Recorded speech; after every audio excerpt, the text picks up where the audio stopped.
എല്ലാവർക്കും നമ്മുടെ ഒരു വീഡിയോയിലേക്ക് സ്വാഗതം. ഇന്ന് നമ്മൾ നോക്കാൻ പോകുന്നത് വേറൊന്നുമല്ല കേട്ടോ, ഒരു സിയാറ്റ് ടി വിയാണ്. എൽ ജിയുടെ ഒരു സിയാറ്റ് ടി വിയുടെ കിറ്റാണ്. നമുക്കൊരെണ്ണം റെഡിയാക്കാൻ വേണ്ടി കിട്ടിയതാണ്. അപ്പോൾ നമുക്ക് ഈ കിറ്റ് വളരെ എളുപ്പത്തിൽ, ഇതിനിപ്പം വലിയ പ്രവൃത്തി പരിചയത്തിൻ്റെ ആവശ്യമൊന്നുമില്ല. ഇപ്പോൾ ഈ ഒരു കംപ്ലയിൻറ്റ് എങ്ങനെ പരിഹരിച്ചെടുക്കാം. Cp79 എന്ന് പറഞ്ഞ 79A എന്ന് പറയുന്ന കിറ്റാണ് ഇത്. കണ്ട Cp79A. അപ്പോൾ ഇതിൻ്റെ കംപ്ലയിൻറ്റ് എന്താണെന്ന് വെച്ച് കഴിഞ്ഞാൽ, ഹൊറിസോണ്ടൽ സെക്ഷൻ ഓസിലേറ്റ് ചെയ്യുന്നില്ല. ഈ നമ്മുടെ LOT ഓണാകുന്നില്ല. പക്ഷേ LOT ഷോട്ടിങ്ങും കാര്യങ്ങളൊന്നുമില്ല. H.out ട്രാൻസിസ്റ്ററും ഷോട്ടിങ്ങും കാര്യങ്ങളൊന്നുമില്ല. പക്ഷേ LOT ഓണാകുന്നില്ല, ബാക്കി സപ്ലൈ ഒന്നും വരുന്നില്ല എന്നുള്ളതാണ് പ്രശ്നം. ഇതാണ് നമ്മുടെ മെയിൻ സിസ്റ്റം വൈസ് വരുന്നത്. കംപ്ലയിൻറ്റിന് ഇത് സിസ്റ്റം വൈസിൻ്റെ നമ്പറൊന്നും ബാധകമല്ലെങ്കിലും ഞാൻ ജസ്റ്റ് കാണിച്ചേക്കാവേ. 1235 PS N33AG1 Cp79A. അപ്പം നമ്മുടെ LED ഓണായിട്ട് ഡിമ്മാകും. സാധാരണ ടി വിയുടെ ഉള്ള പറഞ്ഞാൽ ഡിമ്മാകുന്ന സമയത്ത് സെറ്റ് ഓണാകുന്നില്ല, LOT ഓസിലേറ്റ് ചെയ്യുന്നില്ല. അപ്പോൾ നമ്മൾ ബേസിലേക്കുള്ള സപ്ലൈ അങ്ങനെ കാര്യങ്ങളൊന്നും ഇല്ല. ഇതാണ് ഇതിൻ്റെ കംപ്ലയിൻറ്റ്. അപ്പോൾ ഞാനിത് കിറ്റ് അഴിച്ചുകൊണ്ട് പോകുന്നതാണ് ഒരാളുടെ കസ്റ്റമറുടെ കയ്യിൽ നിന്ന്. അപ്പം ഈ ഒരു പ്രശ്നം നമുക്ക് വളരെ എളുപ്പത്തിൽ എങ്ങനെ കംപ്ലയിൻറ്റ് പരിഹരിക്കാം. അപ്പോൾ ഞാൻ AC ഒന്ന് കൊടുത്തിട്ടുണ്ടേ. അപ്പം നിങ്ങളൊന്ന് കാണിക്കാം ഇതിൻ്റെ അവസ്ഥ എന്താണ്. LED ഓണാവുന്നു, ഡിമ്മാകുന്നു. Dim means stand by release ആവുന്നു, ഒന്നും സംഭവിക്കുന്നില്ല. TV സെറ്റ് ഡെഡായിട്ട് നിൽക്കുന്നു. PCBയിലുള്ള മറ്റു വോൾട്ടേജുകളൊന്നും, മറ്റു വോൾട്ടേജ് എന്ന് വെച്ചാൽ ഹൊറിസോണ്ടൽ സെക്ഷനിൽ ഔട്ട്പുട്ട് സെക്ഷനിലെ വോൾട്ടേജുകളൊന്നും വരുന്നില്ല. ഹൊറിസോണ്ടൽ സെക്ഷൻ വർക്ക് ചെയ്യുന്നില്ല. ഇതാണ് അവസ്ഥ കേട്ടോ. ഓണാകും, സ്റ്റാൻഡ് ബൈ റിലീസാകും, ഒന്നും സംഭവിക്കത്തില്ല. കാണാം. ഓക്കെ.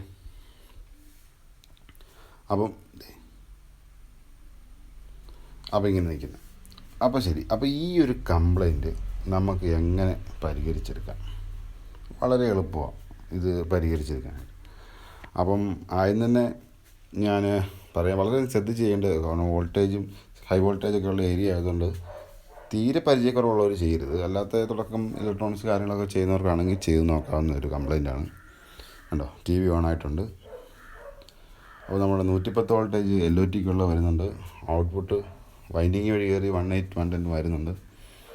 ഔട്ട് സെക്ഷൻ വരുന്നുണ്ട്. പിന്നെ നമ്മൾ ഡ്രൈവർ ട്രാൻസിസ്റ്ററിലേക്കുള്ള വോൾട്ടേജും വരുന്നുണ്ട്. അപ്പോൾ നമ്മുടെ ഈ സെക്ഷൻ വർക്ക് ചെയ്യുന്നില്ല. ഈ പറയുന്ന വെർട്ടിക്കലായിട്ടുള്ള വോൾട്ടേജും കാര്യങ്ങളും ഒന്നും വരുന്നില്ല. അപ്പോൾ ഞാൻ ജസ്റ്റ് ഇത് കിറ്റ് ഓൺ അല്ല എന്നുള്ളൊരു തെളിവ് നിങ്ങൾക്കൊന്ന് കാണിക്കണമല്ലോ. അപ്പോൾ ഇത് നോക്കണം. ഇതുണ്ടോ, സപ്ലൈ വോൾട്ടേജ് ഇല്ല. വെർട്ടിക്കൽ സെക്ഷനിലോട്ടുള്ള വോൾട്ടേജ് 40 വോൾട്ട് ഇല്ല. ഓക്കെ. അപ്പോൾ നമ്മുടെ ഈ സെക്ഷൻ കംപ്ലൈൻ്റ് ആണ്. ഇത് നോർമലി എല്ലാ ടി വികൾക്കും വരുന്ന ഒരു കംപ്ലൈൻ്റ് ആണ് കേട്ടോ.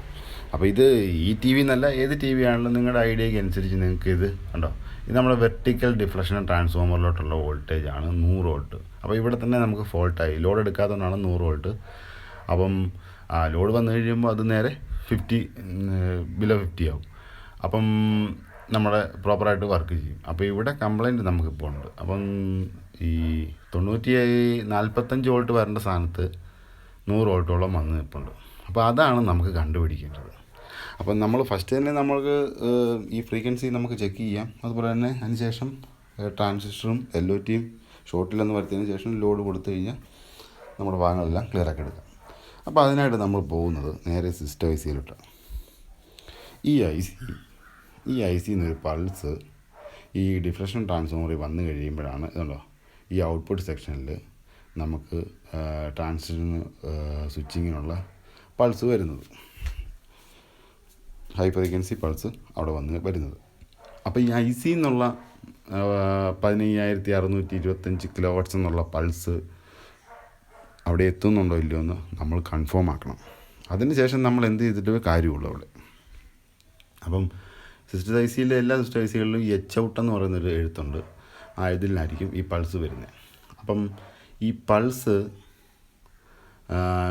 നേരെ ഇതുണ്ടോ, ഈ ഭാഗത്തുനിന്ന് വന്ന് ഇവിടെ വന്നൊരു ജമ്പർ വഴി കയറി കണ്ടോ, ഇവിടെ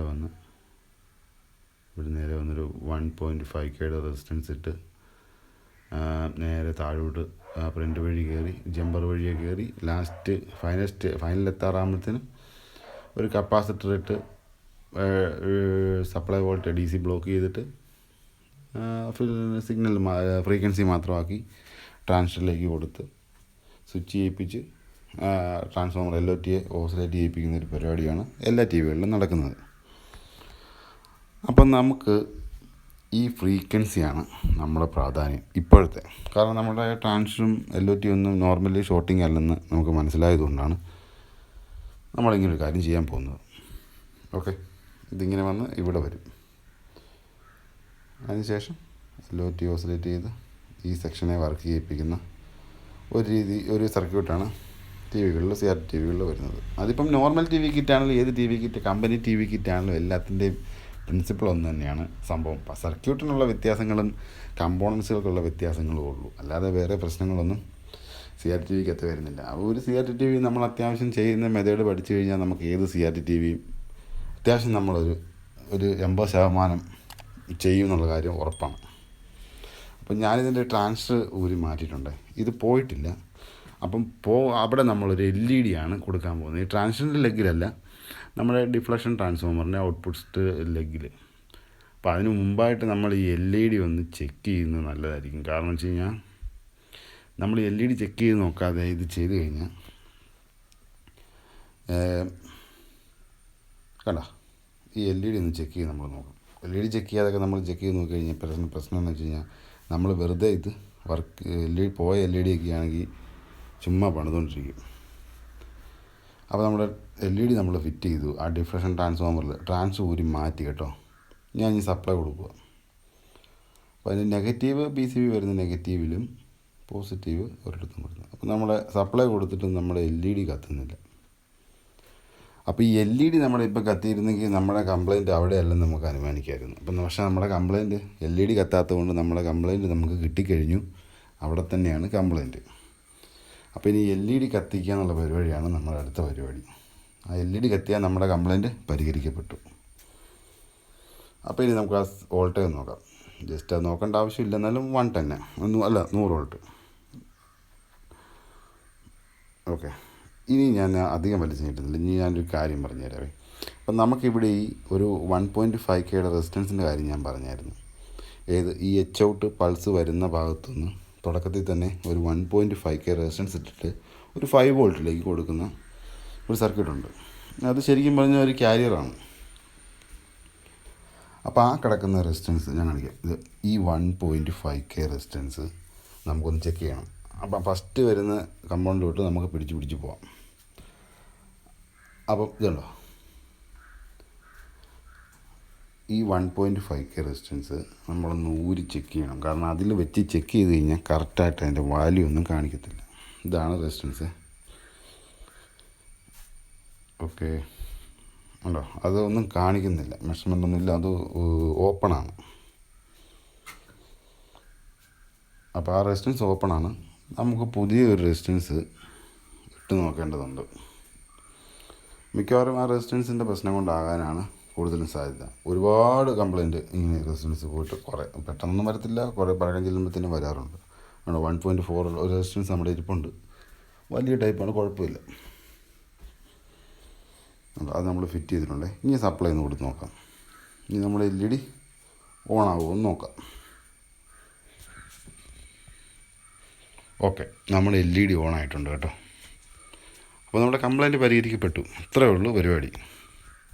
ഉണ്ടോ, സ്റ്റാൻഡ് ബൈ റിലീസ് ആയിട്ടുണ്ടായിരുന്നു മുമ്പ്, പക്ഷേ പൾസ് വരുന്നില്ലായിരുന്നു. 1.5K റെസിസ്റ്റൻസ് മാറിയിട്ടപ്പോഴത്തേനും സംഭവം ഓക്കെ ആയി. നമ്മൾ TV എടുത്തു. ഇതുണ്ടോ, 74 വോൾട്ട്, 100ൻ്റെ സ്ഥാനത്ത് 74 ആയി. അപ്പോൾ ലോഡ് LED ആണ് ലോഡ് വരുന്നത്. അപ്പം നമ്മുടെ വോൾട്ടേജ് 74 ആയി. അപ്പം LOT ലോഡ് ചെയ്യുമ്പോഴത്തേനും നമുക്കവിടെ 50 വോൾട്ടിനടുത്ത് വരും. അപ്പോൾ നമ്മുടെ LED കറക്റ്റായിട്ട് വർക്കായിട്ടുണ്ട്. അപ്പോൾ നമുക്കവിടെ നമ്മുടെ ട്രാൻസ്ഫോമർ, അവിടെ ഹൊറിസോണ്ടൽ ഡിഫ്ലക്ഷൻ ട്രാൻസ്ഫോമർ പ്രോപ്പറായിട്ട് വർക്ക് ചെയ്യുന്നുണ്ട്. ഇനി ധൈര്യമായിട്ട് നമുക്ക് LED ഒക്കെ അഴിച്ച് മാറ്റിയിട്ട് നമ്മുടെ ട്രാൻസിസ്റ്റർ ഇടാം. അത് പോയിട്ടൊന്നും ഇല്ലായിരുന്നു, ഞാൻ ജസ്റ്റ് ഒന്ന് ഊരി മാറിയെന്നേ ഉള്ളൂ, പ്രിൻ്റ് ടച്ച് ആകാതിരിക്കാൻ. ഇപ്പോൾ കണ്ടോ, ട്രാൻസിസ്റ്റർ ഓണാക്കി 45-47 വോൾട്ട്. അപ്പം നമ്മുടെ ഡിഫ്ലക്ഷൻ കോയിലിൻ്റെ വോൾട്ടേജ് ക്ലിയർ ആയിട്ടുണ്ട്. -14 വോൾട്ട് വെർട്ടിക്കൽ. നമ്മുടെ TVയുടെ കിറ്റ് റെഡിയായി. ഇനി പോസിറ്റീവ് +വോൾട്ട് +14 വോൾട്ട് വെർട്ടിക്കൽ സെക്ഷനുള്ള 2 വോൾട്ടേജുമായി. അപ്പോൾ നമ്മുടെ ടി വി ഓക്കെ ആയിട്ടുണ്ട്. ഇനി വേറെ പ്രശ്നങ്ങളൊന്നുമില്ല. നമ്മൾ സെറ്റ് ചെയ്ത സ്ഥിതിക്ക് ഇന്ന് നമ്മൾ സിയാറ്റിക് ട്യൂബിലേക്ക് ഇട്ട് കൊടുത്തു കഴിഞ്ഞാൽ നമുക്ക് അടിപൊളിയായിട്ട് പടം കിട്ടുന്നതാണ്. അപ്പോൾ നമ്മുടെ ഈ PCBയുടെ കംപ്ലയിൻറ്റ് നമ്മൾ അങ്ങനെ പരിഹരിക്കപ്പെട്ടു. ഇങ്ങനെ വളരെ എളുപ്പത്തിൽ ഇതുപോലൊരു കംപ്ലയിൻറ്റ് കിട്ടുകയാണെങ്കിൽ നിങ്ങൾക്ക് ഈ സെക്ഷൻ ബൈ സെക്ഷനായിട്ട് കംപ്ലയിൻ്റ് ഒന്ന് നോക്കിയിട്ട് നിങ്ങൾക്ക് തന്നെ പരിഹരിച്ചെടുക്കാവുന്നതാണ്.